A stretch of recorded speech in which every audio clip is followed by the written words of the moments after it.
Saudara, memang masih jauh untuk membahas Pilpres 2029. Namun, kans Prabowo untuk maju kembali di Pilpres 2029 masih cukup besar. Sementara pada peringatan Hari Buruh kemarin, Presiden Prabowo seakan tebar janji demi meningkatkan kesejahteraan buruh. Nah, akankah kekuatan dan dukungan buruh menjadi modal besar ia untuk kembali maju di Pilpres mendatang? Dan mampukah tebar janji Prabowo tersebut ini bisa merebut hati buruh? Kami akan membahasnya bersama dengan sejumlah narasumber yang sudah bergabung melalui sambungan daring. Di antaranya yang sudah bergabung ada Wakil Ketua Umum PAN, Viva Yoga Mauladi. Kemudian ada juga pakar komunikasi politik Unpad, Kunto Adi Wibowo. Dan nanti akan menyusul juga kami perbaiki koneksinya bersama dengan Prof. Teresa Aulia Valianti, pakar ekonomi dari UI. Selamat pagi, Bapak. Selamat pagi, Mas. Selamat pagi juga. Oke, Prof. Teresa sudah bisa bergabung? Iya, Oke. apakah suara saya terdengar? Oke, masih suaranya ya, Prof. Teresa. Kita perbaiki lagi nanti koneksinya. Saya mau ke Mas Kunto terlebih dahulu. Mas Kunto, Anda melihat kemarin pagi Pak Prabowo bicara di depan para buruh ya, di peringatan Hari Buruh. Ini bagaimana? Kalau saya melihatnya kok auranya mirip-mirip lebih ke orasi mungkin ya daripada pidato. Iya, ya sebenarnya hampir sama kan pidato dan orasi. Tapi memang Pak Prabowo sangat suka untuk melakukan pidato yang berapi-api atau dalam bahasa Mas Bre tadi berorasi gitu kan. Dan ini terlihat bagaimana Pak Prabowo seperti apa ya mengobral janji, menjanjikan banyak hal kepada buruh karena mungkin suasananya mendukung, karena mungkin Pak Prabowo-nya juga sudah terlanjur berapi-api gitu. Tapi paling tidak kalau kita cek lagi bagaimana sih hubungan Pak Prabowo dengan buruh ini gitu kan. Sejak beliau dilantik gitu kan, saya mencatat ada 8 hal yang dilakukan oleh Pak Prabowo dan salah duanya itu sangat responsif. Jadi misalnya pada Februari ketika menerbitkan PP nomor 6 2025 tentang program Januari dulu tentang kenaikan usia pensiun yang kemudian direspon oleh banyak asosiasi dan serikat buruh yang bilang bahwa dengan kenaikan usia pensiun itu punya dua sisi mata uang. Yang jeleknya adalah kalau di PHK sebelum pensiun itu waktu tunggunya lama untuk mencairkan jaminan kesejahteraan. Lalu kemudian 1 bulan kemudian terbit PP nomor 6 tentang penyelenggaraan program jaminan kehilangan pekerjaan, di mana korban PHK tetap dapat 60% dari jaminan itu. Dan menurut saya ini kan sesuatu yang responsif ya Mas. Lalu kemudian ada THR, lalu kemudian ya itu bulan Maret, lalu bulan Mei membentuk dewan, lalu kemudian yang kita dengarkan kemarin. Jadi menurut saya kita harus lihat apakah memang kita buktikan aja janji yang banyak bulan Mei ini apakah benar responsif seperti bulan Januari Februari kemarin gitu kan. Dan saya sih berdoa mudah-mudahan memang responsif, dan kalau dihubungkan dengan politik kan yang dipegang oleh buruh apalagi nanti pemilu masih jauh, ya perwujudan dari janji-janji itu yang kemudian akan dikejar gitu Mas. Oke, tapi kalau kita tidak kaitkan ke pemilu sepertinya agak susah nih Mas Kunto, karena kemarin Pak Prabowo bilang merasa menjadi pemimpin para buruh, bahkan menyinggung lagi sudah 4 kali gagal, kemudian yang di kelima menang, itu semuanya buruh tetap ada di samping beliau gitu ya dalam pemilu. Apakah ini juga bisa menjadi jalan Prabowo untuk menggait dukungan lagi untuk nanti ikut yang ke-6 kalinya di 2029 seperti itu? Ya tentu kalau Pak Prabowo menghitung konstituen kan jumlah buruh memang sangat besar ya Mas di Indonesia ya. Saya nggak tahu angka pastinya tapi pasti di atas 140-an juta gitu. Yang itu hampir ya 50%-an, 40-50%-an pemilih. Dan itu kan jelas konstituen yang sangat besar. Cuma kan ya dengan buruh ini kan juga tersegmentasi ya, terfragmentasi secara politik. Apalagi kemarin kan Partai Buruh juga mendukung Pak Prabowo, menjadi satu barisan di partai pendukung Pak Prabowo. Dan saya melihat cara Pak Prabowo mendekati buruh ini sangat unik belum ada di presiden-presiden sebelumnya gitu kan, dan kita lihat saja apakah memang janji-janji ini bisa terkristalisasi menjadi dukungan nanti ketika kontestasi politik 2029 gitu. Oke, baik-baik. Saya ke Mas Yoga. Mas Yoga, kalau dari PAN bagaimana menanggapi soal janji-janjinya Pak Prabowo kemarin? Kalau dikaitkan dengan Pilpres 2029 masih sangat jauh dan tidak relevan. Dan ini bukan obral janji atau tebar pesona. Ini adalah realisasi dari asta-cita Presiden untuk perlindungan hak asasi manusia, melindungi buruh dan pekerja, meningkatkan kesejahteraan, mengembangkan proses industrialisasi dan hilirisasi, dan dalam rangka untuk meningkatkan pertumbuhan ekonomi. Seluruh sikap, pekerjaan, program dari Presiden Prabowo ini adalah dalam rangka untuk menunaikan asta-cita Presiden, yang itu adalah bagian dari janji politik pada saat Pilpres. Tapi kalau kemudian dikaitkan dengan Pilpres 2029 ya boleh saja, tetapi kan Belanda masih jauh Mas gitu. Karena dinamika masyarakat itu begitu tinggi dan proses-proses politik di dalamnya itu juga menjadi cerminan bahwa masih tidak relevan kalau mengkaitkan dengan Pilpres 2029. Ini adalah bagian dari komitmen Bapak Presiden untuk menunaikan asta-cita dalam rangka apa? Untuk meningkatkan kesejahteraan, eksistensi, dan perjuangan buruh sesuai dengan yang dicita-citakan. Karena komitmen dari Bapak Presiden itu adalah ingin mensejahterakan seluruh rakyat Indonesia, menghilangkan kemiskinan ekstrim, dan seluruh elemen masyarakat termasuk buruh itu juga harus sejahtera. Nah, dengan konteks seperti inilah pidato Presiden kemarin itu kami setujui dalam rangka untuk membentuk Dewan Kesejahteraan Buruh Nasional, Satgas PHK. Ini adalah merupakan komitmen pemerintah di dalam menyelesaikan sebuah permasalahan yang sampai hari ini masih belum tuntas dan sampai ke depan pun juga masih terjadi dinamika antara kaum pekerja dengan pihak perusahaan. Jadi memang proses seperti ini yang menjadi bagian penting dalam proses perjuangan dari Bapak Presiden di dalam merealisasikan asta-cita Presiden. Ya, Mas Yoga, memang kan Anda bilang masih sangat jauh ngomongin soal Pilpres, kita kaitkan dengan omongan Pak Prabowo kemarin. Cuman dari PAN sendiri kan sudah lebih dulu nih deklarasi untuk mendukung Pak Prabowo di 2029. Nah, apakah dengan misalnya Pak Prabowo kemarin di depan para buruh gitu ya, menjanjikan perbaikan untuk nasib mereka seperti itu, apakah juga jadi dukungan positif juga untuk PAN nantinya di tahun 2029?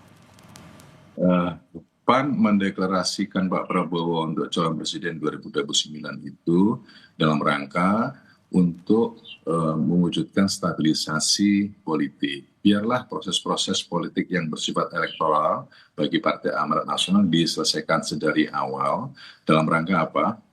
Seluruh anggota kabinet PAN yang ada di Kabinet Merah Putih itu fokus untuk meningkatkan kinerja, membantu Bapak Presiden dalam rangka merealisasikan janji untuk melayani masyarakat dan bisa berkontribusi terhadap kemajuan masyarakat, bangsa, dan negara. Itu adalah menjadi kebijakan internal PAN yang pada saat ini sudah menjadi bagian dari komitmen PAN untuk 5 tahun ke depan. Jadi sudah selesai soal itu. Sekarang kita fokus untuk bekerja, meningkatkan kinerja, membantu rakyat, dan rakyat. Itu Mas.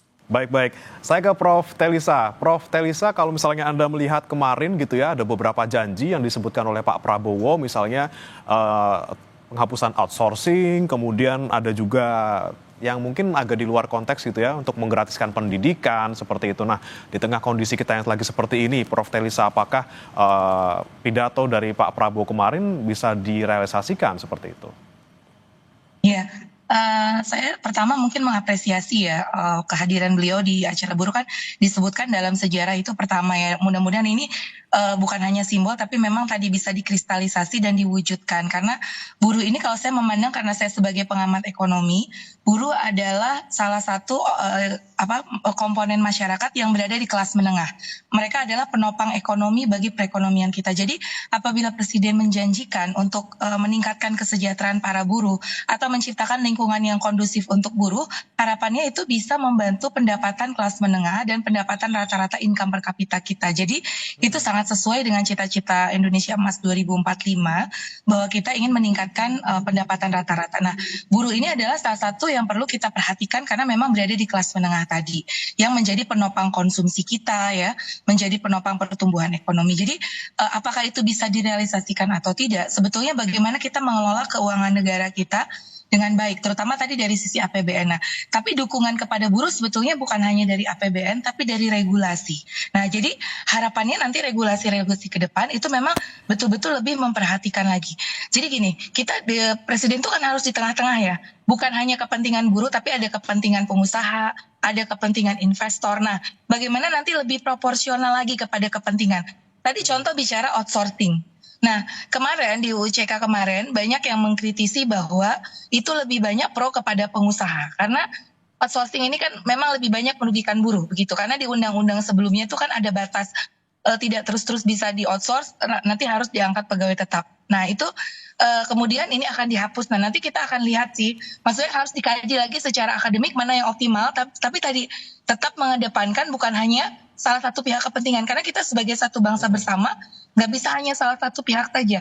Ada buruh, ada pengusaha, ada policy maker, dan kemudian tadi ada investor juga. Jadi semua supaya kita cari win-win solutionnya. Jadi harapannya itu sih. Jadi kebijakannya nanti bisa lebih adil. Kalau saya seperti itu sih, adil terhadap semua pihak. Jadi nanti kalaupun UCK akan direvisi untuk lebih memperhatikan kepentingan buruh, harapannya juga bisa melibatkan para buruh di dalam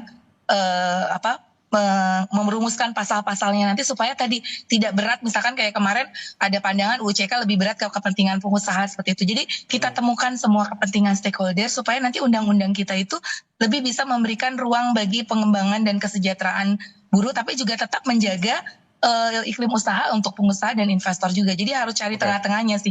Nah, itu mungkin challenge-nya di situ. Ya, tapi memang Prof ya, kita harus menimbang-nimbang antara dua kepentingan seperti itu ya. Tapi sebelum pembahasan ke sana gitu ya, kan Pak Prabowo sudah berjanji akan mempertemukan 150 pengusaha dan juga bos buruh gitu ya, untuk duduk bareng untuk merumuskan ini. Tapi sebelum itu terjadi, Prof Telisa, ini kan kita melihat sudah ada pergerakan dalam tanda kutip dari pemerintah untuk mensejahterakan buruh, untuk kepentingan buruh. Nah, ketika ada narasi yang istilahnya lebih positif ke buruh untuk saat ini gitu ya, apakah ini juga akan nanti mempengaruhi iklim investasi sementara ini sebelum nantinya mereka akan membahasnya di satu meja seperti itu? Iya, jadi ini memang perlu dikomunikasikan kebijakan ya. Jadi kok ini juga masalah komunikasi kebijakan. Jadi kan ini kan tentu akan dipandang oleh publik, media juga menyoroti ya. Jadi artinya kita berharap komunikasi kebijakannya oke. Ini kan juga karena ini hari buruh ya. Jadi kan kemarin eventnya adalah hari buruh gitu. Nah, di dalam hari buruh ya tentu kita bicara bagaimana kepentingan para buruh begitu. Jadi tapi kan ini ada hari-hari lainnya juga gitu.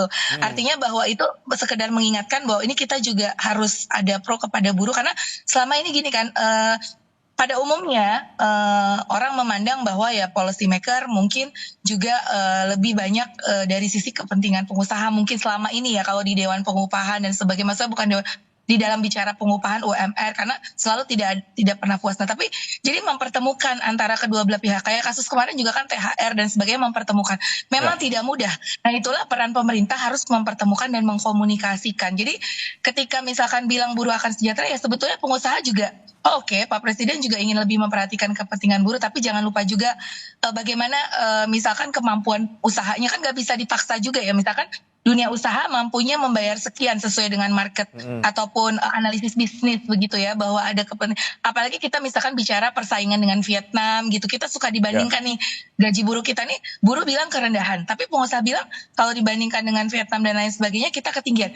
Karena apa? Dibandingkan dengan produktivitas. Jadi memang ini kita harus ketemu nih titik tengahnya, upah dengan produktivitas. Jadi sebenarnya pengusaha juga mau membayar upah yang lebih tinggi selama produktivitasnya juga sesuai agar kontribusi ke perusahaan, daya saing dia bisa meningkatkan ekspor, bisa meningkatkan penjualannya. Jadi itu tadi bagaimana mempertemukan kedua hal ini sih kalau menurut saya. Jadi sebelum bicara itu atau mempertemukan, mungkin kita sama-sama dari buruh itu seperti apa naskah akademiknya, ya nanti ada dibantu dengan tim ahli, mungkin dari buruh menyampaikan, tapi dibantu tim ahli, nanti pengusaha juga punya tim ahli. Nah, di situ nanti kita pertemukan di mana sih titik tengah optimum level. Jadi tugas kita mencari optimum level upah misalkan, optimum level productivity. Jadi harus dari kedua belah pihak, dari buruhnya sendiri ada bagaimana kita meningkatkan skill mereka agar produktivitas meningkat, bagaimana caranya meningkatkan produktivitas seperti itu. Karena kita sama-sama untuk daya saing tadi. Baik, baik.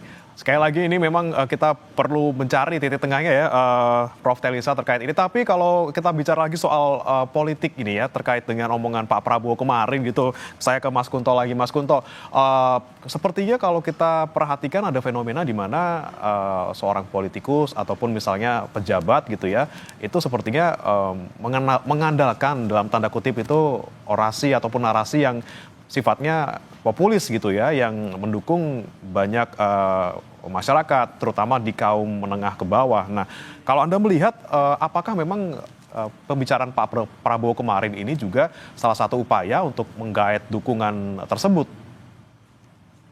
Iya, sebenarnya kan memang benar kata Pak Wamen Viva tadi kan, bahwa kita masih jauh Mas 2029.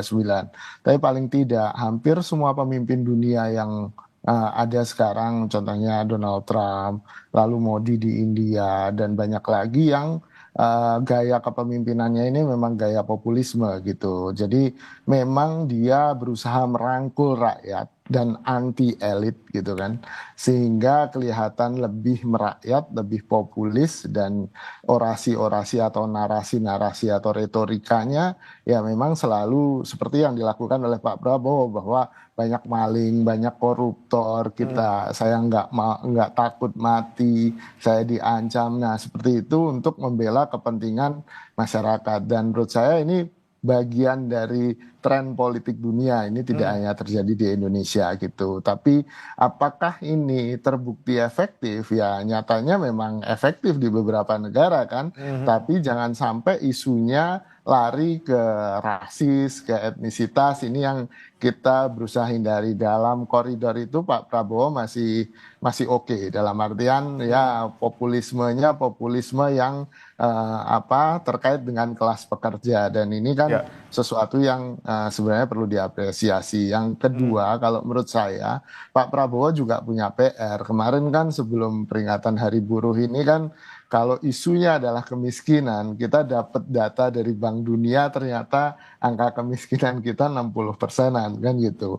Sementara dari BPS bulan September ya 2024 kemarin kan angkanya sekitar 8,57%. Nah ini kan ada gap yang kemudian perlu jadi PR dari pemerintahannya Pak Prabowo. Jadi sebenarnya orang miskinnya seberapa banyak, lalu kemudian caranya gimana mengentaskan kemiskinan. Saya tahu Pak Prabowo punya 11 program, salah satunya transmigrasi, dan tapi kemudian kan kita ingin lihat penerjemahan yang real.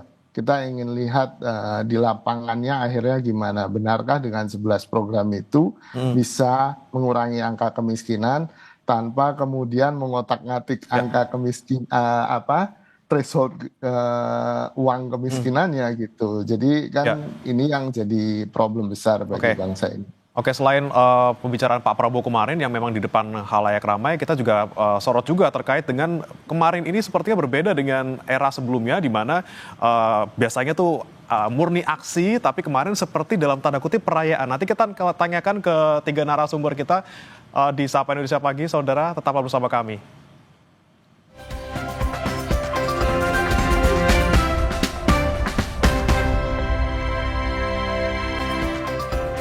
Kembali di Sapa Indonesia Pagi Saudara, dan kita masih membahas terkait dengan pidato Pak Prabowo kemarin di Hari Buruh dan kaitannya dengan dukungan mungkin ke kontestasi selanjutnya. Nah, saya berikutnya ke Mas Yoga. Mas Yoga, ini kan kita perhatikan mungkin berbeda dengan tahun lalu, di mana biasanya kan kalau Hari Buruh isinya unjuk rasa gitu ya, murni dari para buruh gitu ya untuk turun ke jalan menyuarakan suara mereka. Tapi kemarin sepertinya seremonial seperti itu di Monas dengan mengumpulkan banyak sekali buruh dengan kegiatan hiburan dan juga diisi dengan Pak Prabowo berpidato seperti itu. Nah, Anda melihatnya ini yang dilakukan oleh pemerintah sekarang gitu, Pak Yoga, apakah memang untuk menenangkan kondisi kita yang sedang bergejolak secara ekonomi maupun politik, atau seperti apa? Karena memang kalau tadi Anda bilang kalau untuk ngomongin soal pemilu masih agak jauh gitu.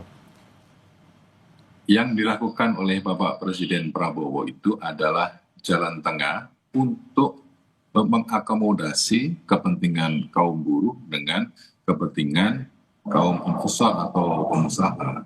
Tidak menggunakan teori Marxis yang selalu kontradiktif antara kaum proletar dengan kaum borjuis, bukan seperti itu. Tapi karena ini adalah negara Pancasila, maka Pak Prabowo mengambil jalan tengah, yaitu mengakomodasi seluruh kepentingan dari kaum buruh yang akan dipertemukan dengan para pengusaha, karena ini antara pekerja dengan pengusaha adalah satu mata uang dengan dua sisi yang tidak bisa dipisahkan.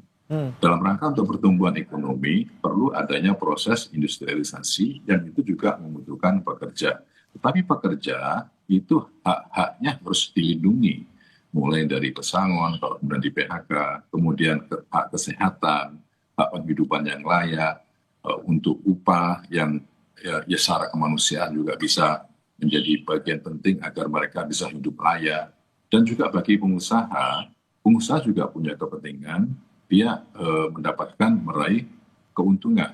Nah, proses untuk menjaga keseimbangan antara kepentingan kaum buruh dengan kepentingan pengusaha ini, disinilah peran dari pemerintah, yaitu yang ingin melakukan sebuah proses komunikasi yang dialogis, yang sama-sama simbiosis mutualisme yang menguntungkan, karena apapun juga antara pekerja dengan pengusaha itu tidak bisa dipisahkan. Nah, dalam kerangka itulah Pak Prabowo atas nama negara ingin melakukan proses untuk konsolidasi, memediasi, dan juga melakukan proses dialog yang efektif dalam rangka menjaga persatuan, menjaga kesatuan, dan seluruh kepentingan baik yang dari aspek buruh maupun dari aspek pengusaha itu bisa terakomodasi dan bisa terjaga semuanya.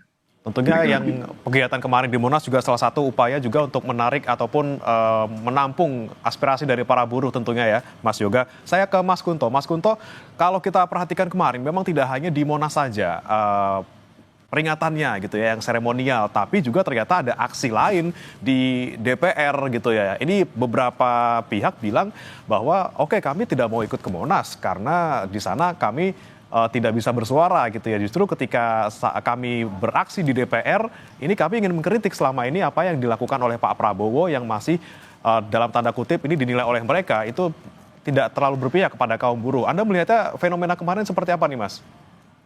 Ya, saya pikir itu wajar ya Mas ya, karena di buruh kan juga ada banyak serikat buruh, ada serikat, misalnya saya ada di serikat pekerja kampus sebagai dosen, kan saya juga buruh Mas, juga digaji oleh orang gitu kan. Dan di sini teman-teman kemarin, teman-teman dosen, serikat pekerja kampus melakukan demonstrasinya di depan DPR. Mereka memang tidak ikut ke Monas gitu. Ini kan bagian dari refleksi kita bahwa misalnya di dosen ada isu tukin yang tak kunjung selesai gitu kan. Ini kan juga bagian dari peningkatan kesejahteraan buruh yang namanya dosen tadi gitu. Dan menurut saya ada banyak kepentingan buruh dan itu tidak bisa ditampung dalam satu bejana besar di Monas, dan pasti akan ada banyak kepentingan-kepentingan buruh lain yang juga ingin didengarkan. Dan di sini kan menurut saya ini dinamika demokrasi yang sangat yang perlu dipupuk dan perlu dipelihara gitu. Jangan sampai semuanya tersentralisasi di Monas kan gitu. Ini jadi nggak lucu. Dan menurut saya ini juga jadi catatan penting bahwa di samping keberhasilan dan tadi catatan positif pemerintahan Pak Prabowo dalam menangani isu buruh dan kemiskinan, ternyata juga masih banyak PR, isu-isu yang belum tersentuh oleh pemerintahan Pak Prabowo ini gitu kan. Dan teman-teman yang ikut demonstrasi di depan DPR berusaha menyuarakan itu. Jangan sampai isu-isu ini kemudian dilupakan larut dalam orasi besarnya Pak Prabowo gitu sih Mas. Oke, banyak PR yang dari Pak Prabowo yang memang harus dibereskan, tapi kemudian sudah ada janji-janji lagi seperti itu yang baru kemarin disampaikan Pak Prabowo. Tapi ketika nanti nih, Mas Kunto, janji-janji baru ini itu juga tidak terlaksana atau sulit terlaksana. Dampaknya seperti apa? Apakah nanti kepercayaan publik terhadap pemerintahan sekarang juga akan menurun? Iya, itu pasti, Mas. Itu kan istilahnya kan publik atau warga negara akan menghukum pemerintahannya dan bentuk hukumannya kan bisa jadi tidak dipilih lagi dalam pemilu 2029 kan gitu atau dalam bentuk demonstrasi-demonstrasi yang mungkin akan digelar oleh buruh, oleh serikat-serikat pekerja yang kepentingannya tidak kunjung didengarkan oleh pemerintah dan menurut saya ini kan yang harus dimitigasi dan selalu dikomunikasikan oleh pemerintah kepada teman-teman pekerja ini bahwa memang pemerintah nggak bisa dengan serta-merta mengabulkan semua permintaan buruh, tapi kan ada usaha. Nah, usahanya ini yang kadang-kadang tidak kelihatan karena memang komunikasinya memang nggak bagus atau kemudian pemerintah terlalu fokus pada isu-isu yang kelihatan besar dan mengandung kepentingan elektoral. Nah, ini yang kemudian perlu juga dilakukan secara kontinu oleh pemerintah. Gitu. Oke, tidak kelihatan usahanya dan juga agak sulit juga ya untuk memenuhi semua tuntutan dari para buruh. Tapi saya ke Prof. Teresa. Prof. Teresa, tadi Anda sebutkan memang kepentingan ada di dua pihak gitu ya, dari pengusaha dan juga dari buruh. Ada juga tadi rencana pertemuan antara kedua pihak. Nah, tapi nanti kira-kira ketika mereka bertemu nih, Prof. Teresa, apa yang seharusnya jadi poin-poin yang bisa menyeimbangkan mereka? Misalnya tidak hanya soal upah pastinya ya, terkait dengan kontrak juga mungkin akan dibahas seperti itu, Prof. Teresa? Iya, tentu upah, kontrak, ya skema-skema mereka. Dan ini mungkin juga perlu dibahas nih perkembangan terkini ya. Misalkan bahwa kita saling, tadi saya setuju dengan Pak Wamen dan Pak Kunto ya, kita harus ada bahwa kita bersama-sama di perahu yang sama. Jadi bukan mendikotomi, tetapi kita sebetulnya punya tujuan yang sama, kita berada di perahu yang sama dan kita menghadapi musuh yang sama ya ini. Sekarang misalkan tarif gitu kan, pertumbuhan ekonomi dunia melambat, harga komoditas turun. Nah ini kan kita harus bersama-sama untuk survive gitu. Bagaimana meningkatkan daya saing kita, mempertahankan posisi pasar kita. Karena kalau masing-masing dengan egonya masing-masing ya nanti kita akan tertinggal dari kondisi sekarang sangat sulit ya. Karena IMF sendiri kan sudah memproyeksikan pertumbuhan ekonomi kita di bawah 5%, terus kemudian juga kemiskinan tadi datanya juga kalau dari Bank Dunia mengalami peningkatan. Nah, kita harus sama-sama ini seperti apa. Jadi mudah-mudahan dengan adanya trigger-trigger permasalahan dari sisi eksternal, kedua belah pihak lebih bisa membicarakan nih bagaimana dari masing-masing itu gitu. Jadi dari kepentingan buruh seperti apa, dari kepentingan pengusaha seperti apa, dari pemerintah seperti apa, yang pemerintah juga memfasilitasinya dengan kondisi APBN kita sekarang seperti apa. Jadi kan pasti ujung-ujungnya juga harapannya ada dukungan APBN ya, juga dukungan regulasi misalkan seperti itu. Jadi selain upah, kemudian juga masalah kontrak, kemudian tadi decent work ya. Jadi bagaimana pekerjaan dan penghidupan yang layak sesuai dengan amanah undang-undang. Jadi pengusaha dan jangan lupa juga mungkin dari sisi pengusaha ya, buruh-buruh kita itu seperti saya sampaikan kebanyakan di kelas menengah, di mana kelas menengah ini adalah juga penopang konsumsi, demand. Jadi demand terhadap produk-produk yang dihasilkan oleh dunia usaha itu juga konsumennya adalah para buruh itu. Jadi kalau misalkan para buruh itu pendapatannya melemah, kemudian mereka tidak sejahtera, ujung-ujungnya demand akan lemah. Dari indeks penjualan retail kita yang melemah, indeks keyakinan konsumen yang ada tren pelemahan, nah itu kan merugikan juga untuk pengusaha. Nah di situ, jadi timbal baliknya itu supaya tadi kalau buruhnya nggak sejahtera, siapa yang akan meningkatkan permintaan untuk produk-produk dunia usaha seperti itu. Jadi efeknya juga timbal balik ya seperti itu ya? Iya, jadi ada efek timbal balik. Nah dengan efek timbal balik ini mudah-mudahan jadi lebih bisa ketemu gitu. Iya. Baik, baik. Saya ke Mas Yoga lagi. Mas Yoga, ini beban pemerintah makin berat nih ya dengan kemarin Pak Prabowo bilang beberapa poin, apalagi membentuk Satgas baru, kemudian ada Dewan Kesejahteraan Buruh Nasional. Ini kemudian bagaimana nih pemerintah ke depannya semakin banyak beban, semakin banyak fokus yang harus dikerjakan. Bagaimana nih Mas Yoga? Ya, itu adalah komitmen dari Bapak Presiden Prabowo untuk berpihak kepada kaum buruh dengan membentuk Dewan Kesejahteraan Buruh Nasional, kemudian membentuk Satgas PHK. Ini adalah salah satu bentuk perjuangan kaum buruh yang bisa terfasilitasi oleh negara. Kita menginginkan bahwa antara interaksi atau hubungan pekerja dengan pengusaha ini harus saling menguntungkan. Apabila tidak, maka akan terjadi persoalan bukan saja ekonomi, tetapi juga akan mengarah ke persoalan sosial politik.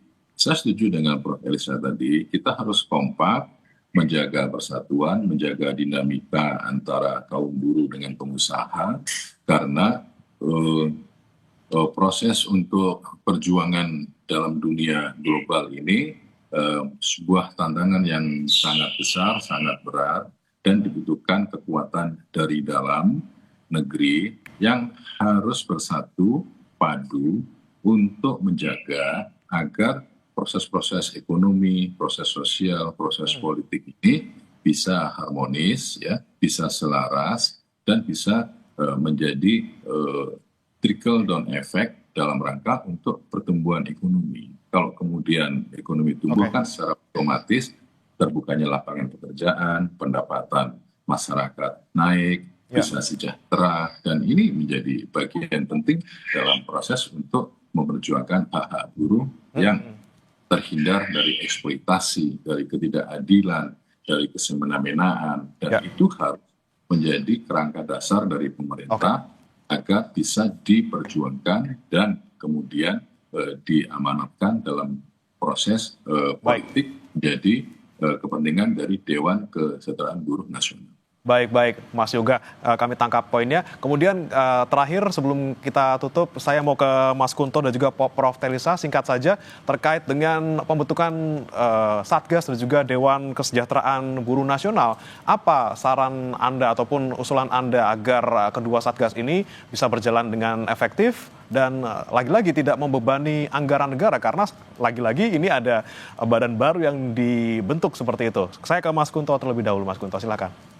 Ya, menurut saya yang penting adalah ada saluran untuk partisipasi yang bermakna dari buruh gitu Mas, di dalam dewan ini. Jadi jangan sampai ini sebagai alat legitimasi saja untuk membuat aturan atau untuk membuat regulasi yang justru merugikan buruh. Jadi syaratnya itu aja sih sebenarnya. Kalau partisipasi yang bermakna itu bisa terjadi di dewan ini, maka saya yakin tadi impian dan cita-cita bahwa ini akan sejahtera bersama tidak sulit untuk dijangkau gitu sih Mas. Oke, baik, silakan Prof. Telisa, pandangan Anda. Iya, saya setuju bahwa ini supaya efektif ya. Artinya kan kita membentuk Satgas ini supaya berbeda dari KL yang ada. Mungkin KL yang ada kan sometimes terganggu oleh birokrasi-birokrasi. Nah, dengan Satgas ini harapannya bisa lebih cepat dan lebih implementatif. Jadi kayak belusukannya gitu loh, bahwa apa sih problemsnya. Kita mulai dari hal-hal yang jangan terlalu makro gitu ya. Sometimes kan kalau KL juga udah banyak yang makro, akhirnya juga di dalam ketika implementasi atau eksekusinya ini jadi kurang gitu. Nah, itu kita harus mulai masuk harapannya Satgas ini ke hal-hal yang juga implementatif dan praktis di lapangan. Ada masalah ini, solusinya ini segera dieksekusi. Ada masalah ini, solusinya ini eksekusi, evaluasi, pantau. Jadi itu ya, efektif gitu loh. Benar-benar keberadaan Satgas ini efektif. Nah, kalau masalah anggaran, saya mungkin ingin bicara sedikit. Harapannya Satgas ini tidak terlalu membebani anggaran, karena kan ini ada orang-orang KL juga yang sebetulnya sudah dapat porsi anggaran. Jadi hanya tambahan untuk orang-orang di luar Satgas yang untuk mempercepat gitu ya tim implementatifnya itu tadi. Jadi harapannya tidak membebani anggaran lagi, menggunakan yang ada, dan kemudian juga bisa lebih ke pekerjaannya gitu, bukan hanya fokus kepada kegiatan-kegiatan yang kemudian nanti bisa ya jadi nggak sesuai lagi dong dengan prinsip efisiensi yang sedang diterapkan. Semoga itu bisa masukan ini bisa ini ya, maksudnya satgasnya lebih ke hal-hal yang efisiensi juga dan produktif tapi solutif gitu. Oke, baik. Berarti seremonial juga kita coret ya dari segi efisiensi ini tentunya ya. Baik, kita harapkan semoga apapun yang dilakukan oleh pemerintah nantinya bisa berjalan dengan baik. Kepentingan kedua pihak juga bisa terpenuhi dan nanti tujuan utamanya atau akhirnya ekonomi kita juga semakin membaik. Terima kasih Mas Viva Yoga Mauladi, Mas Kunto, Prof. Telisa sudah bergabung bersama kami di Dialog Sapa Indonesia pagi hari ini. Salam sehat.